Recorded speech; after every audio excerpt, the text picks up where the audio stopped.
Okay, well, liberal cities are pointing a finger at President Trump for the growing homeless crisis. It comes after Trump blasted California and New York on Twitter and said the federal government might help if the state leaders there ask for it politely. New York City Mayor Bill de Blasio responding by saying this. The problem ultimately is Donald Trump has not shown any willingness to give us the tools we need, most especially Section 8 vouchers, which allow people to live in rental housing.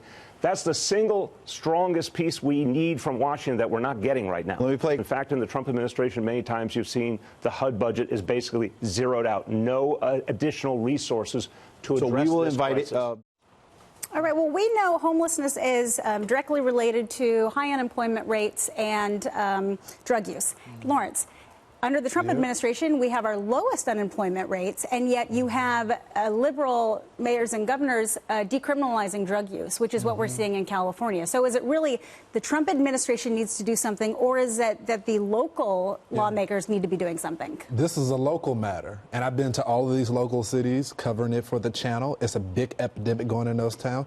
And I'm sorry, these cities were jacked up before Donald Trump, and they're probably going to be jacked up after them because the city, they won't take matters into their own hands. He wants Section 8.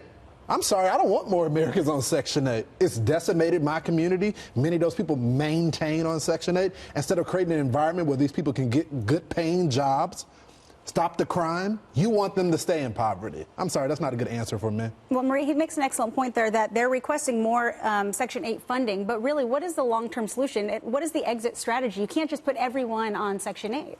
No one knows what the long-term strategy is. If there were an easy fix or an easy answer, these cities, I have to believe, would be doing those things because this is a huge problem. It is an epidemic in some of these places, and it is heartbreaking. And so I don't know, quite frankly, I don't know what the policy answer is. I do think HUD can do more at the federal level. What I react so negatively to the way President Trump, the language he uses to talk about the homeless problem. I know we say this a lot about him, but these are people, these are humans, and the way he talks about it and uses it to go after some of his political rivals, it's not helping solve the problem, and it just feels so heartless. And I know that sounds like a liberal saying this, but it really is. I mean, when you walk around the city, your heart breaks when you see people who can't manage to find a place to live. And I don't know what the answer is, but I don't think that Donald Trump is actually trying to solve it. I think he's just trying to use it politically.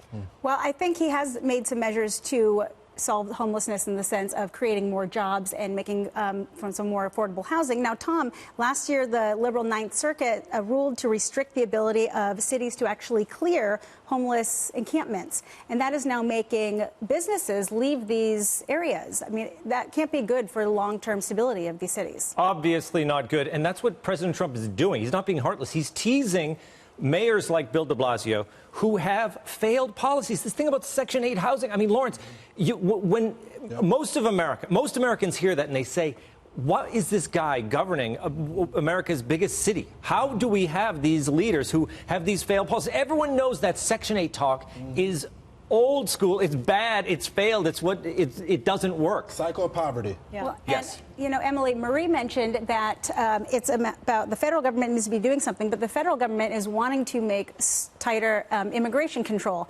However, California refutes all of that. In fact, in the last year, illegal immigrants cost California $23 billion in state and local taxes. So how can they say that they need federal help or the federal government's not doing enough when they are rejecting what the federal government is trying to do for the homeless crisis? Oh, right. And what I'm hearing is an apt statement, which is that California and a lot of Democratic-run cities and states are they're spending historic amounts, and yet the homelessness statistics are also historically spiking. So we had Governor Newsom, right? He said, look, the investments made during the Obama administration since 2010 have resulted in a 50% decrease in homelessness in veterans. Now, that may be true, but he's parsing his facts because, again, the homelessness, however, is spiking in that state, in those cities, including his Care Not Cash campaign that failed in San Francisco when he was mayor. So because these leaders like de Blasio are obsessed with kind of touting their own accomplishments, they're failing to see the forest for the trees. The city of Newark is suing de Blasio right now for his plan to bust the homeless over there, creating that dependency issues that you talked about. And in terms of what you said, Maria, I agree with. I think it's a war of compassion, which is crippling people on the left.